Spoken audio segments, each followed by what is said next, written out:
Shalom Earth Generation, kita bersyukur kepada Tuhan kalau Dia boleh memelihara dan menyertai setiap kita sampai hari ini. Dan kita juga bersyukur boleh memasuki bulan Oktober, bulan keluarga Gey Hokim Tong, yang mengajak setiap kita untuk memiliki satu keluarga yang harmonis di dalam Tuhan tentunya. Mari kita akan memulai ibadah kita pada hari ini. Saya undang setiap kita untuk boleh berdiri. Dan marilah sama-sama kita mengakui bahwa ibadah hari ini dimulai dengan satu pengakuan bahwa pertolongan kita adalah di dalam nama Tuhan yang menjadikan langit dan bumi serta memelihara ciptaannya untuk selama-lamanya. Dan turunlah kiranya atas setiap engkau semua berkat anugerah dari Allah Bapa, Allah Anak dan Allah Roh Kudus yang menyertai ibadah setiap kita hari ini. Amin. Silakan duduk, silakan mengambil satu teduh di hadapan Tuhan.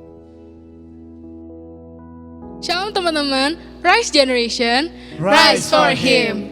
Nats panggilan kita pada hari ini terambil dari Yosua 24 ayat 15b. Tetapi aku dan seisi rumahku, kami akan beribadah kepada Tuhan. Teman-teman, sebelum kita memulai ibadah pada hari ini, kita akan sama-sama berdoa. Tuhan Yesus, terima kasih karena Engkau telah memberikan kepada kami kesempatan untuk beribadah sekali lagi, Tuhan, meskipun secara online. Terima kasih juga karena Engkau telah menyertai aktivitas kami sepanjang minggu ini.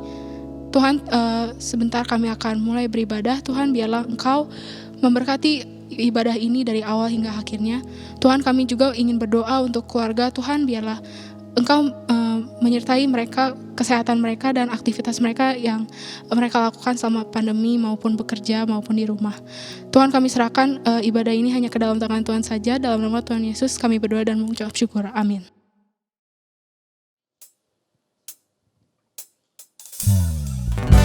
Teman-teman, kita bersyukur kita punya keluarga.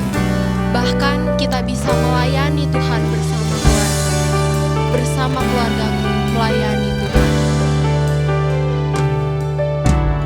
Kami datang di hadirat-Mu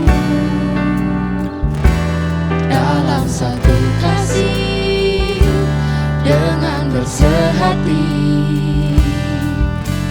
berjanji setia sampai akhir, mengasihi-Mu Tuhan. Bersama keluargaku melayani Tuhan, bersatu selamanya mengasihi Engkau. Tiada yang dapat melebihi kasih-Mu ya Tuhan. Bagi kami Engkau segalanya.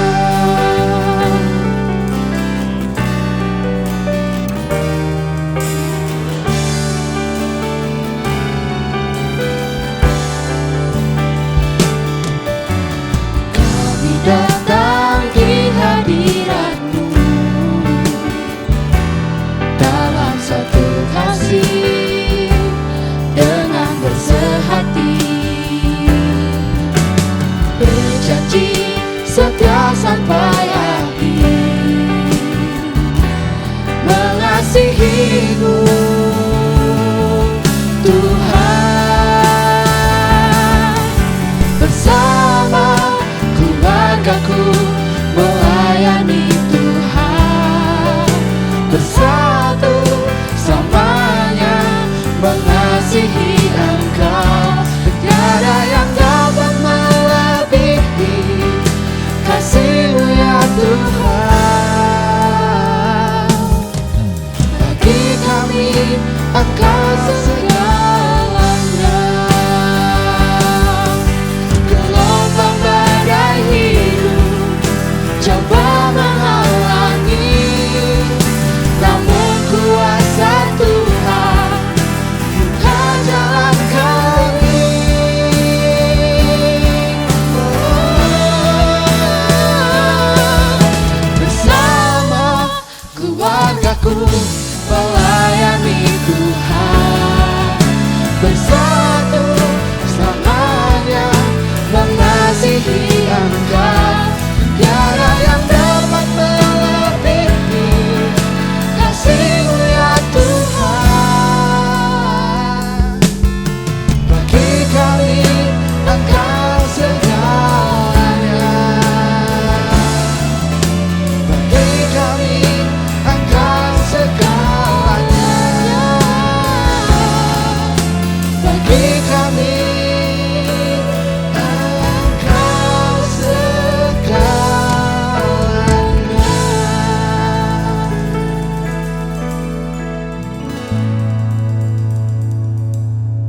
Teman-teman, tidak ada yang bisa menghentikan kita dari memuji Tuhan karena kasih Tuhan yang begitu besar untuk kita. Nothing's gonna stop us now.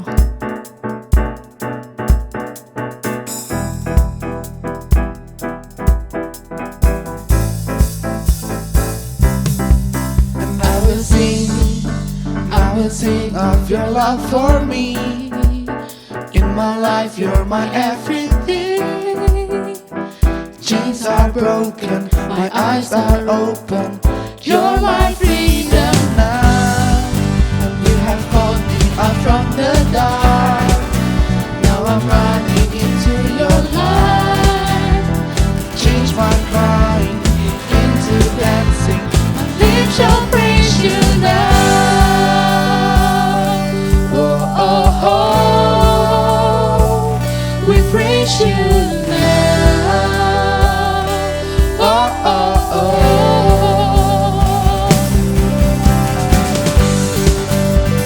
Nothing's gonna stop us now. Nothing's gonna stop us now. From praising, praising, from praising you.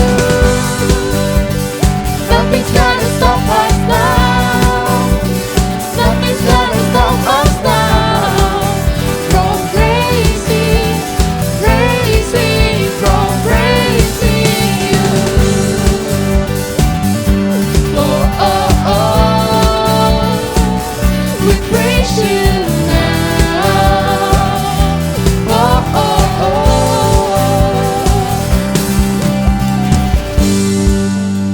I will sing. And I will sing of your love for me.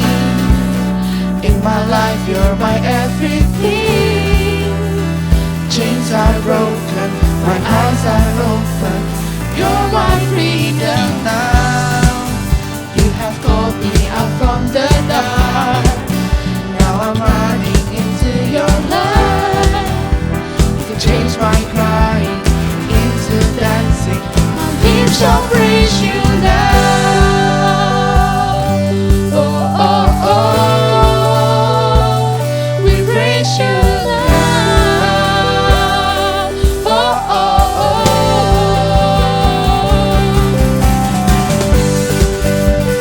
Nothing's gonna stop us now. Nothing's gonna stop us now. From praising, praising, from praising you. Nothing's gonna stop us now. Nothing's gonna stop us now. From praising, praising, from praising you. Oh, oh, oh. We praise you now. Oh, oh, oh.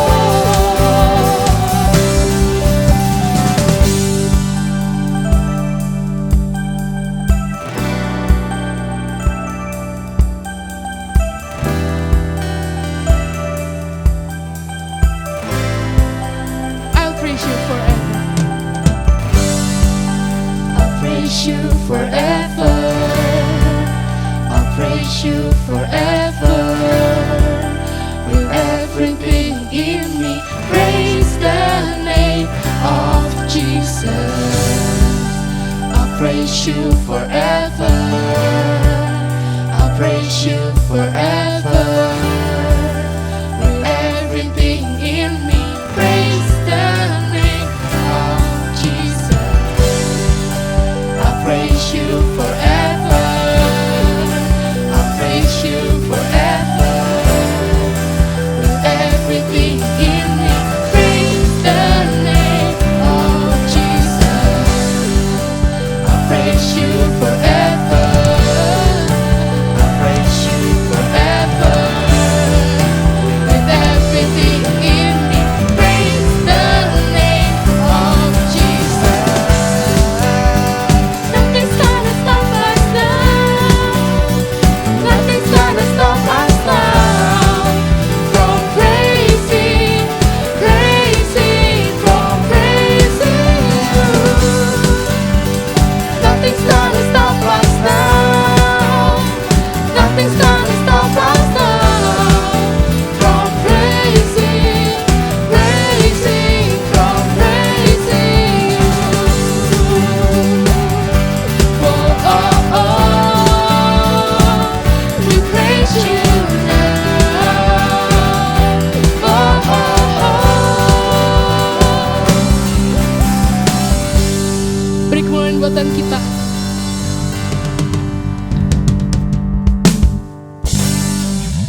Mari kita awali ibadah kita tinggikan Dia, karena kita adalah milik Tuhan.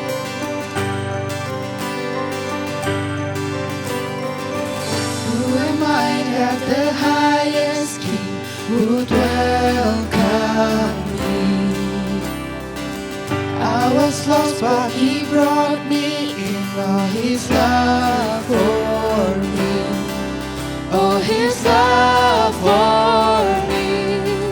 Who the Son sets free, oh, is free indeed.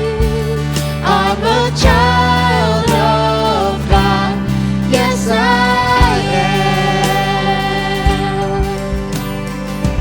Free at last He has ransomed me, His grace runs deep. While I was a slave to sin, Jesus died for me. Yes, He died for me. Who the Son sets free, oh, is free indeed. I'm a child of God, yes I am. In my Father's house, there's a place for me. I'm a child of God, yes I am. I am chosen, not forsaken. I am who you say I am. You are for me, not against me. I am who you say I am. I am chosen, not forsaken. I am who you say I am. You are for me, not against me. I am who you say I am. I am who you say I am. Who the Son sets free, oh, is free indeed. I'm a child of God, yes I am. In my Father's house, there's a place for me. I'm a child of God, yes I am. Who the Son sets free, oh, is free indeed. I'm a child of God, yes I am. In my Father's house, there's a place for me. I'm a child of God, yes I am. I am chosen, not forsaken. I am who you say I am. You are for me, not against me. I am who you say I am. I am chosen, not forsaken. I am who you say I am. You are for me, not against me. I am who you say I am. And I am who you say I am.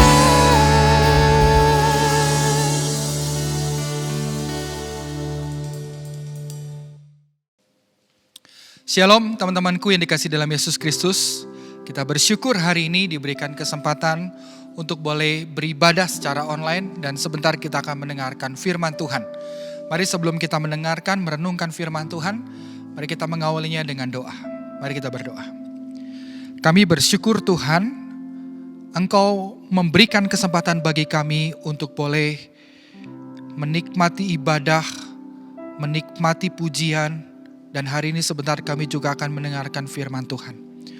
Mari pimpin setiap kami Tuhan, di tengah-tengah keterbatasan ini biarlah kami boleh tetap dengan serius dan konsentrasi mendengarkan firman Tuhan, merenungkan firman Tuhan, bahkan melakukan kebenaran firman Tuhan dalam kehidupan kami setiap harinya. Sehingga hidup kami adalah hidup yang semakin bertumbuh, menjadi remaja-remaja yang menjadi berkat, menjadi terang di tengah-tengah keluarga kami, di tengah-tengah komunitas kami, bahkan boleh menjadi berkat buat setiap orang.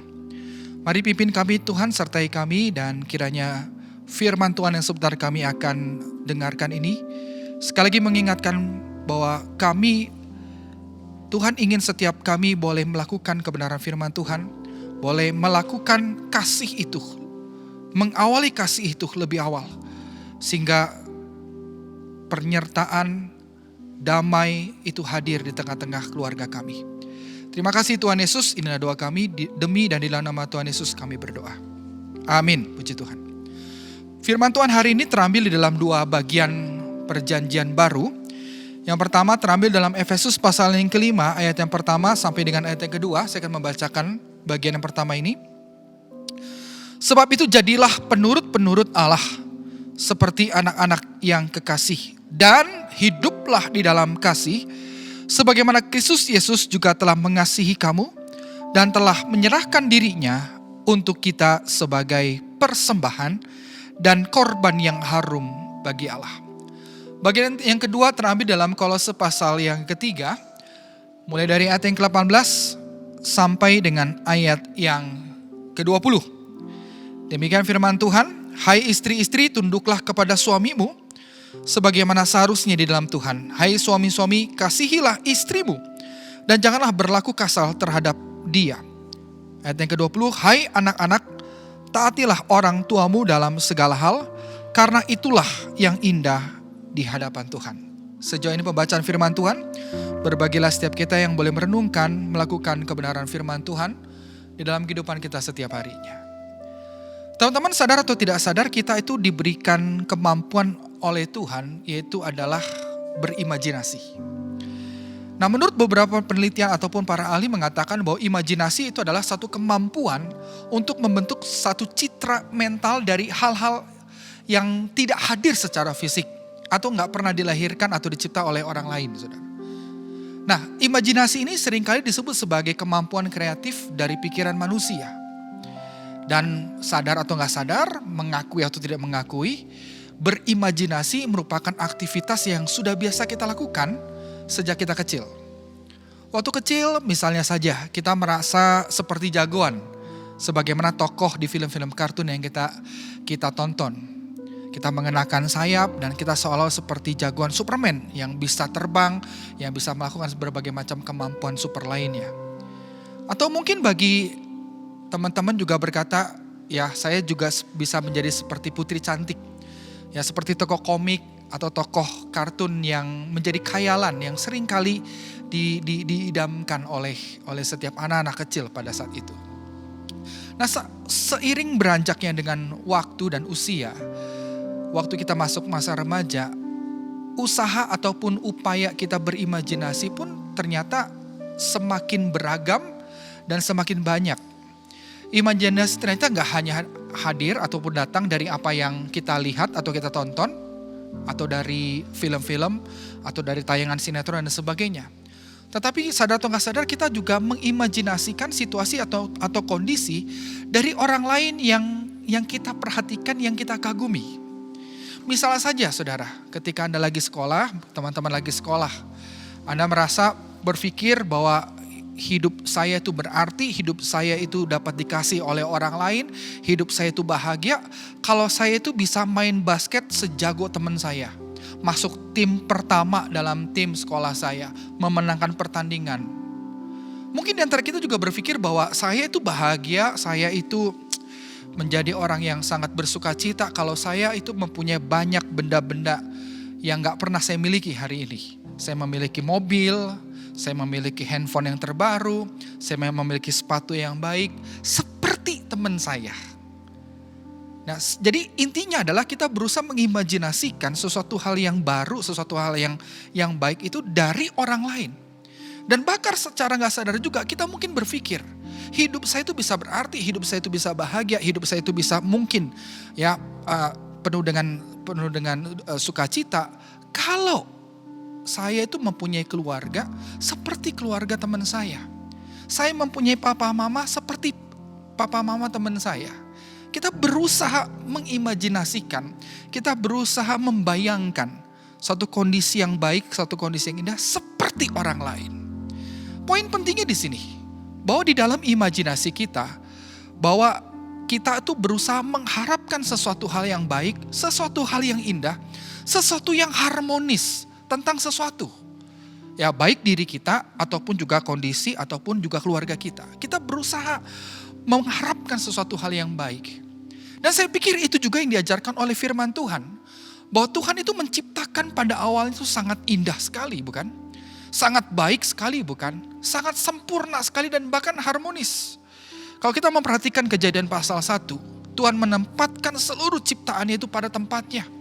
Dia menciptakan terang, dia menciptakan alam semesta ini sungguh indah.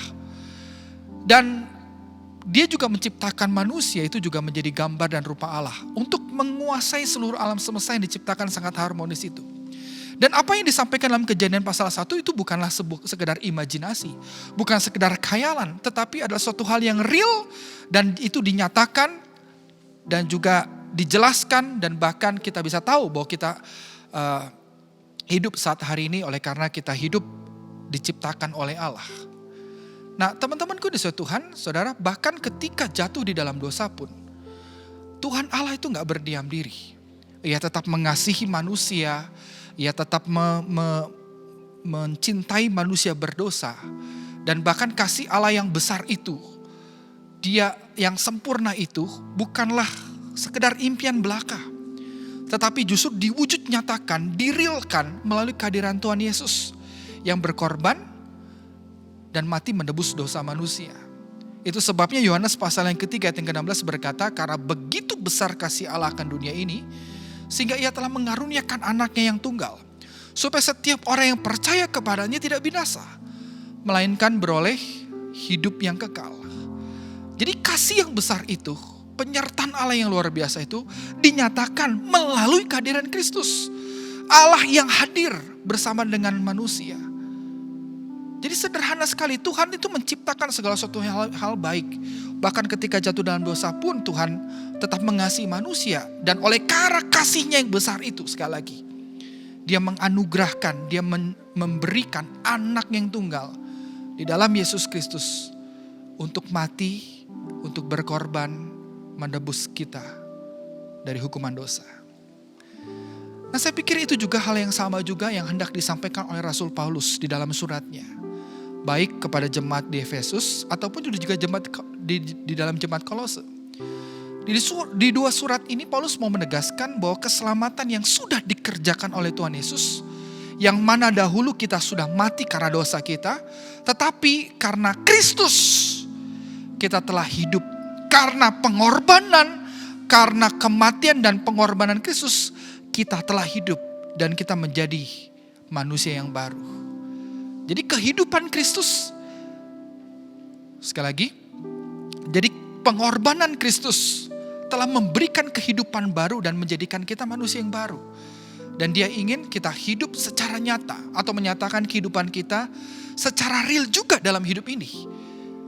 Pertanyaan, dengan cara apa sih Ko Chandra manusia yang diciptakan atau dibaharui di dalam Yesus Kristus itu menyatakan hidupnya secara real? Kalau kita perhatikan di bagian sebelumnya, baik dalam surat Efesus ataupun Kolose, hal yang real yang harus dilakukan oleh orang-orang yang sudah percaya di dalam Kristus, yaitu menanggalkan manusia lama.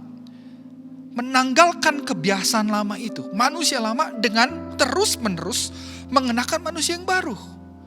Dan pada saat yang bersamaan, Tuhan juga ingin agar setiap orang percaya itu dapat menyatakan satu kehidupan yang baru dengan cara mengasihi orang lain. Mengasihi yang dimana itu dimulai dari kita mengasihi keluarga kita sendiri. Nah, disinilah rahasia kebahagiaan dan atau damai atau keharmonisan di dalam hidup orang percaya. Bahwa kedamaian, sukacita itu nyata saat kasih Tuhan Allah dinyatakan melalui pengorbanan Kristus. Yang bukan menebus, bukan sekedar saja menebus atau menyelamatkan kita. Melainkan juga mengubah dan memperbarui hidup kita dan diri kita. sehingga kita dapat memperbarui hubungan kita dengan orang lain, terutama juga dengan keluarga. Nah teman-teman Gusti Tuhan, saya percaya juga Tuhan pada hari ini ingin setiap kita boleh mengalami kebenaran, yaitu kebenaran di dalam kehidupan yang dipenuhi dengan kasih Kristus, sebagaimana yang dinyatakan di dalam diri kita dan juga di dalam keluarga kita. Nah oleh hari ini, oleh karena itu ada 2 pelajaran yang hendak mau disampaikan Tuhan. Apa saja sih 2 pelajaran ini yang menjelaskan bagaimana kasih yang dinyatakan, yang harmonis itu diwujud nyatakan dalam kehidupan setiap kita sebagai orang percaya. Yang pertama, yang mau Tuhan ajarkan adalah mari teman-teman Tuhan, alami kasih Allah secara pribadi. Alami kasih Allah itu secara pribadi dalam hidupmu. Teman-teman percayalah bahwa kita gak dapat bisa menyatakan kasih kepada orang lain. Kita tidak akan dapat berbicara tentang kasih atau bertindak kasih sebelum kita mengalami kasih itu sendiri. Oleh karena apa? Oleh karena kasih itu harus dialami, karena kasih bukan sekedar pengetahuan. Bukan sekedar seperti mata pelajaran yang adalah informasi yang bisa kita dapatkan dari buku, dari internet dan sebagainya. Saudara, kasih itu adalah satu kasih yang harus dialami oleh seseorang. Suatu kali ada seorang guru yang pandai sekali dalam mengajar. Dia mengajarkan tentang geografi, dia mengajarkan tentang sejarah dan sebagainya. Nah pada satu kesempatan guru itu menjelaskan tentang betapa indahnya Eropa dan juga betapa istimewanya ya orang-orang yang hidup di Eropa saat itu. Nah ketika saya mengajarkan, tiba-tiba ada salah satu muridnya bertanya, "Pak, saya mau nanya." Kemudian guru itu menjawab, "Ya silakan, mau bertanya apa? Materi apa yang Anda mau tanyakan?" Lalu murid itu berkata, "Pak, dari tadi Bapak tuh jelasin tentang Inggris, tentang orang-orang yang hidup di Jerman, orang-orang yang hidup di dataran Eropa saat itu. Dan Bapak menjelaskan itu sangat baik sekali, sangat bagus sekali dengan berbagai macam slide-slide di PowerPoint, itu indah. Ya, terukir sangat baik sekali. Tapi pertanyaan saya, Pak, waktu Bapak jelasin seperti ini, sebenarnya Bapak itu udah pernah ke Eropa belum sih, Pak?" Nah, saudara mendengar jawaban itu, guru itu langsung berdiam diri sejenak. Dan kemudian dia berkata, "Jawaban kamu bagus, pertanyaan kamu bagus sekali. Seluruh materi yang saya sampaikan adalah materi yang saya dapatkan informasi atau saya baca dari buku mata pelajaran. Ini pun saya juga dapatkan dari berbagai macam sumber-sumber di internet. Tetapi masalahnya, Bapak cuma hanya bisa sampaikan, bisa hanya mempresentasikan. Tapi sebenarnya Bapak belum pernah satu kali pun dalam hidup ini pernah pergi ke Eropa." Nah teman-temanku yang Tuhan, seringkali saudara, orang itu memahami kasih itu informasi saudara. Dan banyak hal orang itu bisa memahami segala sesuatu itu dengan informasi. Ya, kasih itu bukan sekedar informasi. Orang bisa menjelaskan seperti guru tadi, "Wah ini bagus, wah ini indah, ini Eropa begini," tapi dia belum pernah ke Eropa. Dia belum pernah pergi ke salah satu negara di Eropa itu. Nah kasih itu adalah satu perbuatan saudara. Kasih itu dialami bukan kenapa? Karena kasih itu bukan sekedar informasi atau pengetahuan. Kasih itu harus dialami karena kasih itu adalah satu perbuatan nyata dalam hidup ini. Sebagaimana kalau kita menyadari, kalau misalnya teman kita, orang tua kita tuh mengasihi kita. Ya, sama pertanyaan begini. Dari mana sih tahu bahwa orang tua Anda atau teman Anda itu sayang sama Anda? Atau mengasihi Anda? Teman baik Anda tuh mengasihi Anda. Itu dengan cara apa? Dengan cara kasih itu diwujud nyatakan, yaitu memberi waktu untuk mendengar, menyempatkan diri untuk mendengarkan segala curhatan kita yang gak penting mungkin. Ataupun juga menyempatkan diri untuk merayakan hal-hal kecil. Itu sebagai bukti bahwa seseorang itu mengasihi Anda. Nah dari hal ini kita bisa belajar bahwa kasih itu bukan sekedar sesuatu pengetahuan yang luar biasa, yang indah kita bisa sampaikan dengan segala macam informasi. Tetapi justru kasih adalah perbuatan yang sederhana yang dinyatakan di dalam kehidupan setiap kita. Dan oleh karena itu firman Tuhan mau mengajak kepada setiap kita. Jika Kristus yang sudah tinggal dalam hatimu, ketika Kristus yang sudah nyata di dalam hatimu, maka biarlah engkau mengalami Tuhan secara pribadi. Kita seringkali mengharapkan, saya ingin sekali memiliki keluarga yang bahagia, lingkungan yang berbahagia, teman-teman yang bahagia, suatu kondisi yang bahagia. Saudara, Tuhan merencanakan dan bahkan Tuhan itu pun juga memberikan kebahagiaan itu. Tetapi yang Tuhan mau inginkan adalah marilah kita mulai mengalami kasih itu secara pribadi. Sebelum kita pun dapat menyatakan kasih kepada orang lain. Yang kedua, pelajaran kedua yang terakhir yang mau Tuhan ajarkan pada hari ini adalah marilah kita menuntut diri kita untuk mengasihi terlebih dahulu, saudara. Nah, ketika kita sudah mengalami kasih itu, marilah kita nyatakan kasih itu dengan cara apa? Dengan menuntut diri kita sendiri untuk melakukan kasih terlebih dahulu.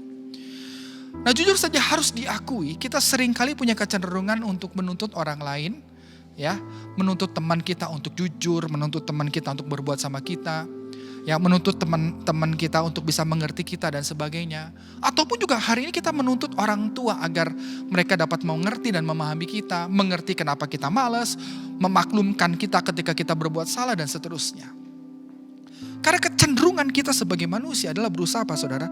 Berusaha ingin menuntut orang lain terlebih dahulu.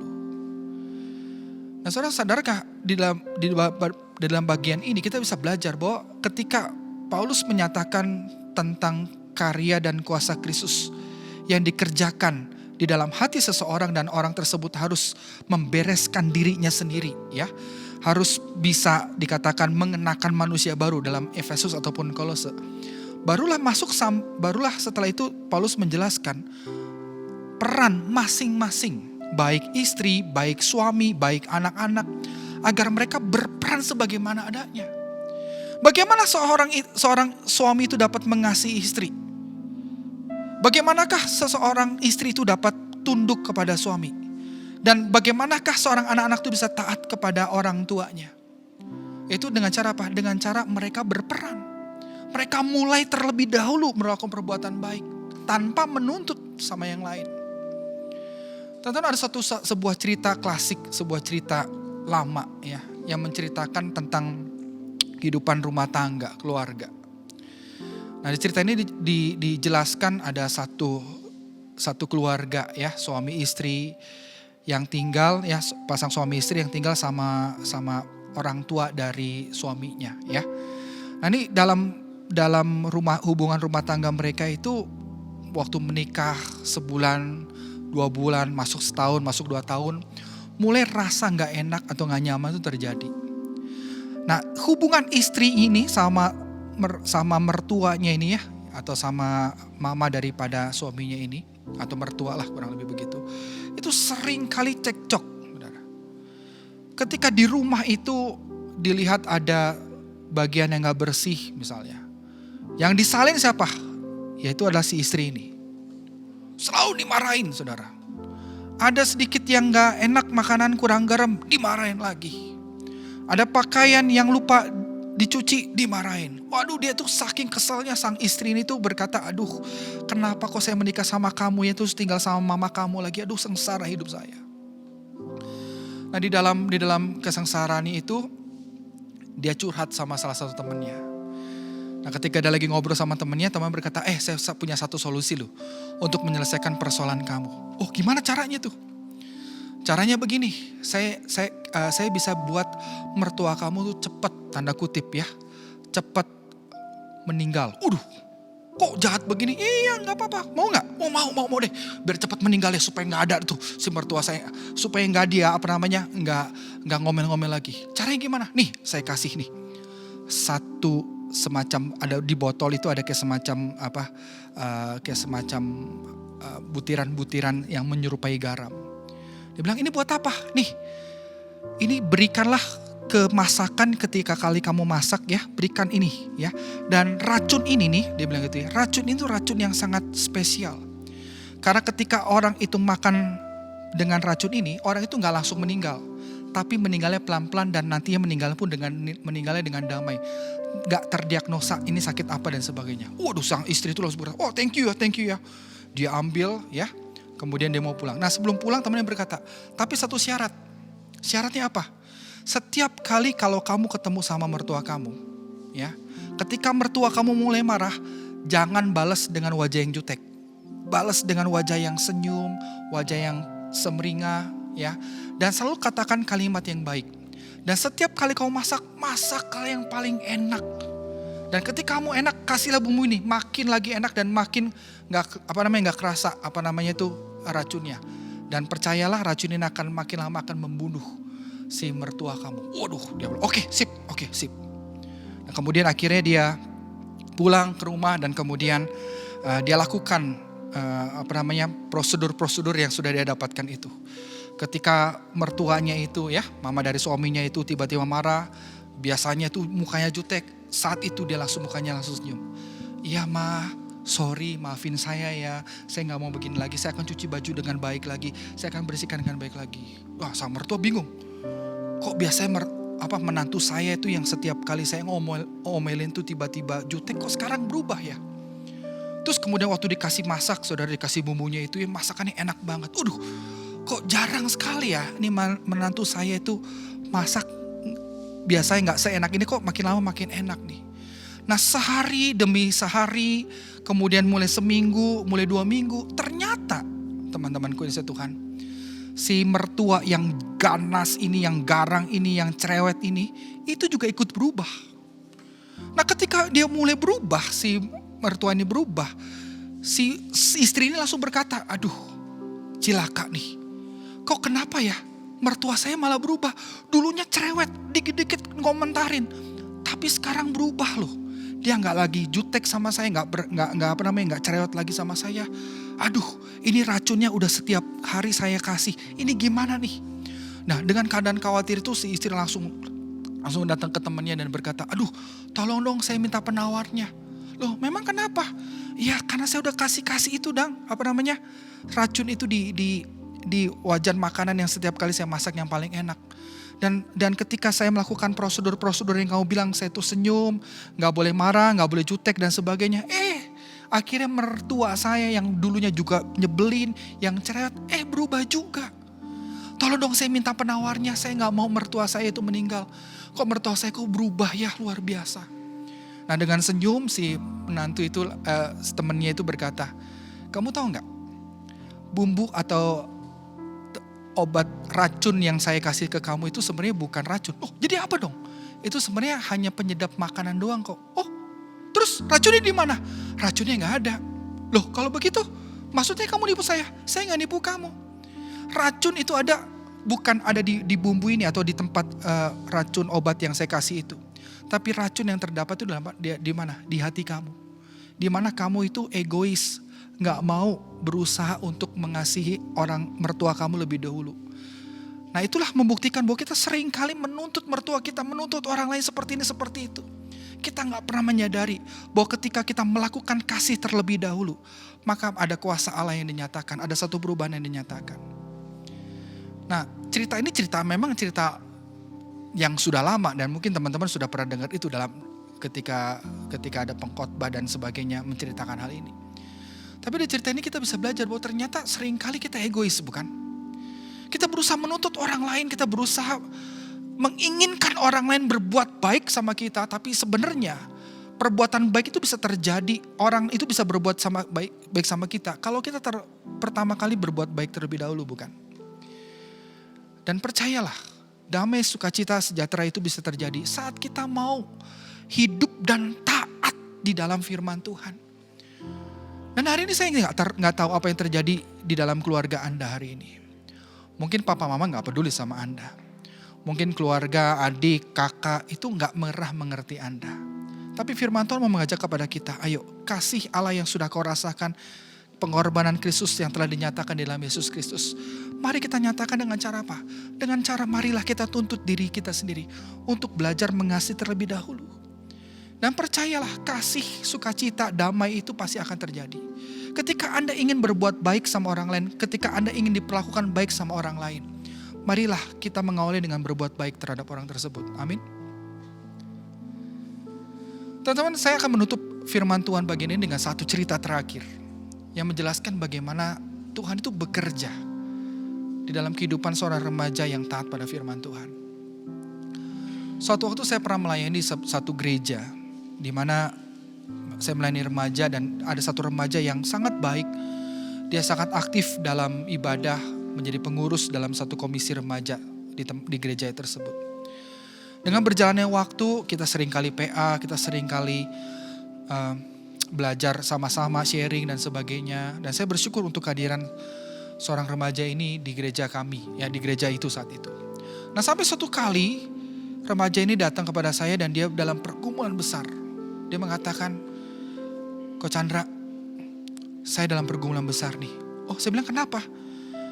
Iya Ko Chandra, papa mama saya ini kan bukan orang percaya, bukan orang yang pergi ke ibadah ke gereja. Dan papa mama saya itu menganggap bahwa saya itu lebih mementingkan gereja dibandingkan keluarga. Saya itu dianggap, saya itu gak hormat sama orang tua karena setiap Sabtu di mana kita ada care group, hari Jumat biasanya kita ada persekutuan, ada persiapan pelayanan, hari Minggu saya harus ke gereja.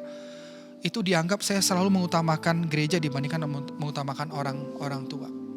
Ini gimana kok? Saya ingin melayani. Tapi firman Tuhan juga berkata, kemarin barusan kita bahas, hormatilah orang tuamu, taatlah pada orang tuamu dalam segala hal. Tapi apakah saya harus mentaati kok? Mentaati orang tua saya dan saya gak bisa lagi melayani dan saya harus meninggalkan pelayanan saya dan saya harus nggak ke gereja lagi. Ini gimana kok? Dia bergumul sekali, saudara. Nah, saudara, dalam pergumulan itu saya berkata, sebagaimana firman Tuhan katakan, taatilah orang tuamu. Jadi maksudnya Ko Chandra apa? Ya taati orang tuamu. Orang tuamu suruh apa? Suruh saya nggak boleh pelayanan lagi dan nggak boleh ke gereja lagi. Taati itu dan doakan orang tuamu. Nah, saudara, dia agak aneh sebenarnya dengar saya. Kok bisa begitu? Karena dia bingung. Di satu pihak saya harus taatin firman Tuhan, harus taat sama orang tua. Tapi orang tua nyuruhnya supaya gak ke gereja lagi. Jadi gimana caranya? Nah akhirnya saudara, singkatnya dia pun melakukan apa yang saya nasihatkan sama dia. Dan akhirnya dia seminggu 2 minggu gak ke gereja. Dan hampir sebulan saat itu dia off pelayanan, off ibadah gereja dan seterusnya. Nah tiba-tiba saudara, saya ingat betul di bulan November kalau tidak salah. Di minggu terakhir sebelum Natal ya, sebelum Desember. Ketika saya lagi melayani di ibadah umum, saya terkejut sekali melihat remaja itu hadir di barisan paling belakang. Dan ketika saya lihat di sebelah kanannya, ternyata itu ada papa dan mamanya. Nah saya bingung sekali, saya lagi mimpin ibadah itu ya. Saya tuh bertanya-tanya, kok remaja yang katanya gak boleh disuruh datang ke gereja, kok sekarang hari ini saya lihat di ibadah umum, itu ada papa dan mamanya bersama dengan dia. Setelah selesai, saya bersama dengan hamba Tuhan yang khotbah saat itu menyelami jemaat. Ya, tiba-tiba ketika giliran remaja ini datang, dia salamin saya dan berkata, Ko Chandra, kenalkan ini papa mama saya. Saya kaget sekali. Oh, ya saya Chandra, saya pembinanya dia, saya pembina remaja di gereja ini. Nah, udah selesai, saya ketemu sama remaja ini bersama dengan orang tuanya, saya ngobrol sebentar. Saya bilang, welcome lagi ya. Kamu boleh kembali lagi, kamu boleh beribadah lagi, bersyukur ya. Tapi ngomong-ngomong nih, boleh tahu nih tante sama om nih, kan bukannya saya tahu bahwa om dan tante nggak mengizinkan anak ini, remaja ini untuk beribadah. Tapi kok hari ini boleh datang ya? Emang kalau boleh tahu bagaimana nih ceritanya? Nah tiba-tiba mamanya berkata, iya Pak Chandra, jujur saja sebenarnya saya itu ngerasa anak saya itu lebih menyukai gereja dibandingkan dengan ada di rumah. Tetapi ketika saya perintahkan itu dan katanya Ko Chandra bilang harus taat sama orang tua, saya ngelihat sejak saya larang dia ke gereja, itu minggu depannya langsung gak pergi ke gereja. Nah minggu selanjutnya gak pergi ke gereja lagi. Dan saya melihat, kok kamu taat banget sih? Kemudian anak itu berkata, iya karena Ko Chandra bilang saya harus melakukan firman Tuhan, harus mentaati orang tua. Jadi saya harus taat juga. Nah ketika dengar itu saya bingung. Kok anak saya kok bisa jadi baik begini ya? Orang tua bilang begini kok saya harus ikutin. Emang di gereja ngajarin apa sih? Nah saya semakin bingung dan saya semakin penasaran. Dan hari ini terjawablah sudah. Ternyata memang di gereja ini anak saya boleh dididik. Dan saya bersyukur, saya semakin pengen tahu yang namanya Tuhan Yesus itu apa, yang namanya firman Tuhan itu apa. Terima kasih Pak Chandra.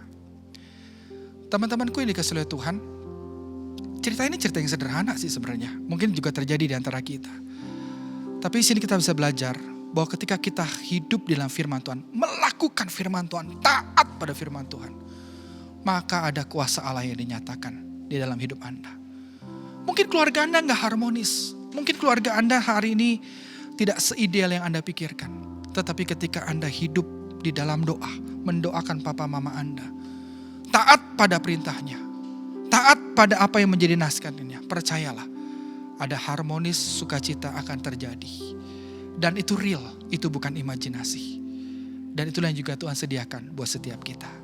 Kiranya Tuhan Yesus memberkati dan menyertai setiap kita, sehingga kita boleh melakukan firman Tuhan dan hidup dalam firman Tuhan, bertumbuh dalam firman Tuhan. Mari kita berdoa. Kami bersyukur Tuhan untuk penyertaan-Mu. Kami bersyukur juga untuk hari ini telah diberitakan firman Allah yang mengajarkan kami bagaimana kami boleh melakukan kebenaran firman Tuhan dalam hidup ini. Kami tahu Tuhan bahwa kasih Allah adalah kasih yang real dengan kehadiran Yesus Kristus yang mati, yang berkorban untuk setiap kami. Dan pengorbanan dan karya keselamatan itulah yang telah memperbaharui hidup kami Tuhan. Dan Tuhan menginginkan agar kami dapat menanggalkan manusia lama kami mengenakan manusia baru. Dan di dalam hal yang saat bersamaan juga Tuhan, Engkau ingin kami juga dapat memperbarui hubungan kami dengan orang lain. Yaitu dengan kami mengalami Tuhan dan menuntut diri kami mengasihi orang lain terlebih dahulu.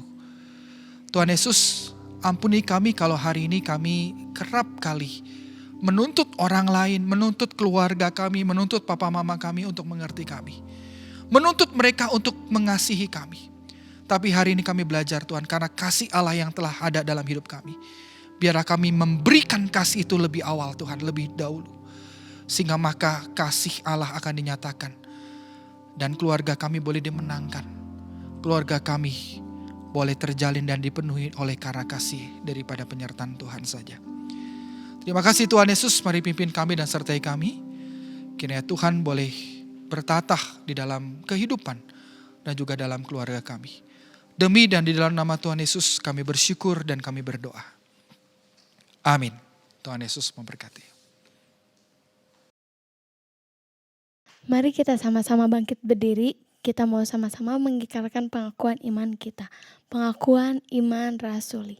Aku percaya kepada Allah, Bapa yang Maha Kuasa, Khalid langit dan bumi, dan kepada Yesus Kristus anaknya yang tunggal Tuhan kita, yang dikandung daripada Roh Kudus, lahir dari anak darah Maria, yang menderita sengsara di bawah pemerintahan Pontius Pilatus, disalibkan, mati dan dikuburkan, turun ke dalam kerajaan maut. Pada hari yang ketiga bangkit pula dari antara orang mati, naik surga, duduk sebelah kanan Allah, Bapa yang Maha Kuasa.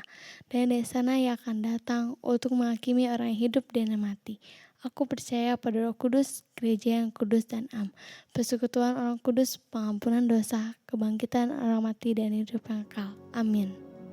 Silakan duduk, mari kita memberikan yang terbaik melalui persembahan kita minggu ini. Teman-teman bisa memberikan persembahan melalui QR Code yang ada di layar teman-teman.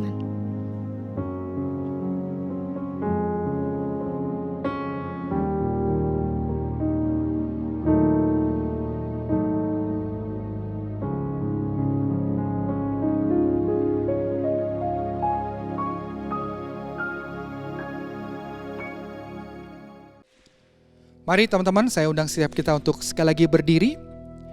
Dan marilah sama-sama kita mengakhiri ibadah ini dengan berdoa dan menerima berkat daripada Tuhan. Kiranya kasih karunia daripada Allah Bapa, penebusan di dalam Yesus Kristus, kekuatan penghiburan dari Allah Roh Kudus, menyertai dan memberkati setiap engkau dimanapun engkau berada. Mulai dari hari ini, esok, dan selama-lamanya. Amin.